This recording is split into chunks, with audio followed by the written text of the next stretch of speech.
আসসালামু আলাইকুম। Take tips 24 চ্যানেলে আপনাদেরকে স্বাগতম।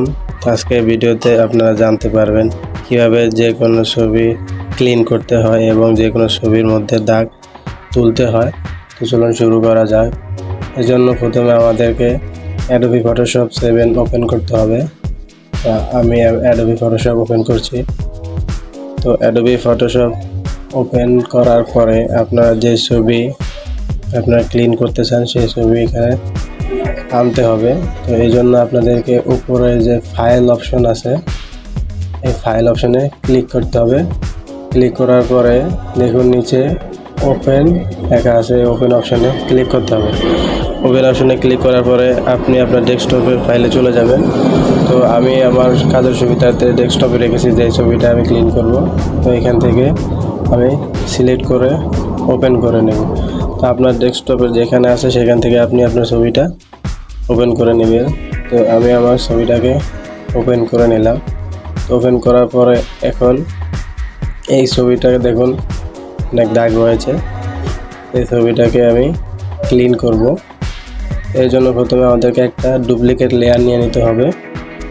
এখানে আমি ডুপ্লিকেট লেয়ার নিচ্ছি, তারপর এখানে ওকে দিয়ে দেবো। তো আমার ডুপ্লিকেট লেয়ার হয়ে গেছে। তো আমি একটু জুম করে আপনাদেরকে দেখাই দিই ছবিটার মধ্যে কতটুকু স্পট আছে। দেখুন ছবিটাতে অনেক স্পট রয়েছে। তো আমি এই ছবিটাকে ক্লিন করব। তো এই জন্য প্রথমে আপনাকে কন্ট্রোল এম একসাথে প্রেস করতে হবে। তো কন্ট্রোল এম প্রেস করার পরে এরকম দেখতে পাবেন। দেখার পরে আপনারা একটু ব্রাইটনেস বাড়িয়ে নেবেন আর ওকে দেবেন। দেওয়ার পরে এখন আমরা কাজ করব এই ফেজের। তো প্রথমে আমাদের টুল বারে যেতে হবে। এখানে আই ড্রপার টুল ক্লিক করতে হবে। ক্লিক করার পরে এই ফেজে একবার শুধু ক্লিক করবেন। ক্লিক করার পরে আবার আমাদের টুল বারে চলে যেতে হবে। তো আমাদের ব্রাশ টুলে যেতে হবে। ব্রাশ টুলে যাওয়ার পরে উপরে দেখুন ব্রাশ অপশন, এইখানে ক্লিক করে নিতে হবে। ক্লিক করার পর এখানে যে 300 সাইজ আছে ওইখানে ক্লিক করতে হবে। ক্লিক করার পরে যে মাস্টার ডায়ামিটার, এখানে আপনি আপনার যে মার্কসটা ছোট বড় করে নেবেন আপনার কাজের সুবিধার্থে, যতটুকু প্রয়োজন সেতটুকু। তো আমি নেওয়ার পর এখন কাজ করতেছি। আপনারা ধীরে ধীরে ক্লিন করতে থাকবেন। তো দেখুন আমি এবার ছবিটাকে ক্লিন করছি।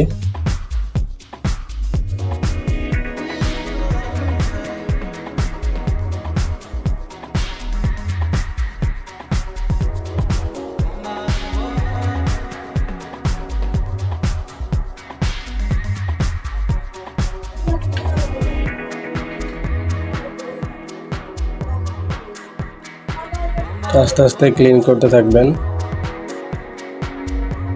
আপনি যত স্লো কাজ করবেন তত ছবিটা আরও সুন্দর হবে এবং পরিষ্কার ক্লিন স্মুথ বেশি হবে। তো আপনি আপনার সুন্দর মতো আস্তে আস্তে কাজ করবেন। তো আরেকটা হচ্ছে আপনি আপনার মার্কসটা ছোটো বড়ো আপনি কিবোর্ডের ব্র্যাকেট দিয়ে আপনি ছোটো বড়ো করতে পারবেন। তো যেখানে ছোট বড় করার প্রয়োজন সেখানে ছোট বড় করে আপনারা কাজ করবেন। আমি ক্লিন করছি, দেখুন আমার ছবিটা আগের সাথে অনেক ক্লিন হয়ে যাচ্ছে।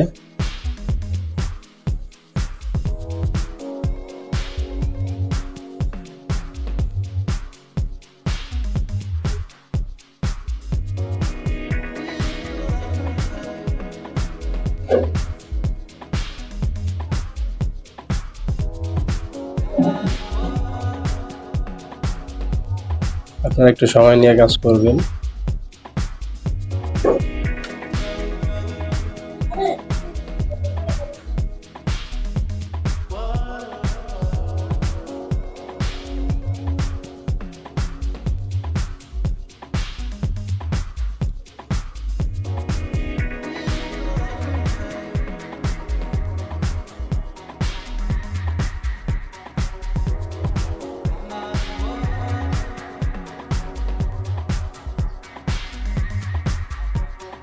তো এখন আমরা একটু গলার নিচেও ক্লিন করে নেব। এই জন্য মাস্কটাকে একটু বড় করে নিলাম। নেওয়ার পরে দেখুন গলার নিচে একটু ক্লিন করে নিচ্ছি।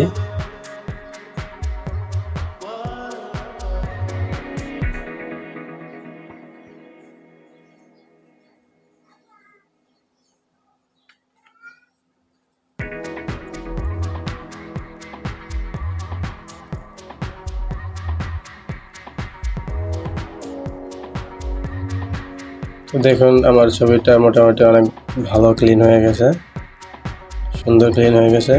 তো এখন আপনারা দেখতে পাবেন যে আগের ছবি কীরকম ছিল, এখন বর্তমানে ছবি কীরকম আছে। দেখুন আগে কীরকম ছিল, এখন কীরকম হয়ে গেছে। তো এখন আপনারা কাজ হচ্ছে যেটা কীভাবে সেভ করবেন। তো সেভ করার জন্য আপনাদেরকে যাইতে হবে ফাইল অপশনে, উপরে কর্নারে ফাইল অপশনে যেতে হবে। যাওয়ার পরে এখানে নিচে দেখুন মাঝামাঝি স্থানে সেভ অ্যাজে ক্লিক করতে হবে। সেভ অ্যাজে ক্লিক করার পরে এখানে হচ্ছে ফাইল নেম, আপনারা ফাইল নেমে আপনারা দিতে পারবেন আপনাদের মন মতো। আমি এখানে এটাই রাখবো। আর নিচে হচ্ছে ফরম্যাট। এই ফরম্যাট আপনার এখানে বিভিন্ন ফরম্যাট আছে, যে ফরম্যাট দিবেন। তো আমি এখানে জেপিজি দিব, কারণ জেপিজি ফরম্যাট সব জায়গায় ব্যবহার করা হয়। সিলেক্ট করার পরে আমরা সেভ দেব। সেভ দেওয়ার পরে ওকে ক্লিক করব। ওই করার পরে এখানে যা আছে তাই রেখে দেব, রেখে ওকে ক্লিক করব। তো আমার পিকচারটা বা ফটোটা সেভ হয়ে গেছে। তো এখন আপনার দেখাবো যে আসলে ফটোটা সেভ হয়েছে কিনা। তো এই জন্য আমি যে ফাইলে সেভ করছি এই ফাইলে ওপেন করব। তো দেখুন নিচে দেখুন আমার এই ফটোটা সেভ হয়ে গেছে।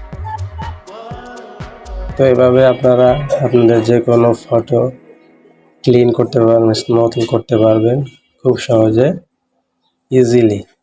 তো যদি ভিডিওটি ভালো লেগে থাকে তাহলে সাবস্ক্রাইব করবেন। ধন্যবাদ।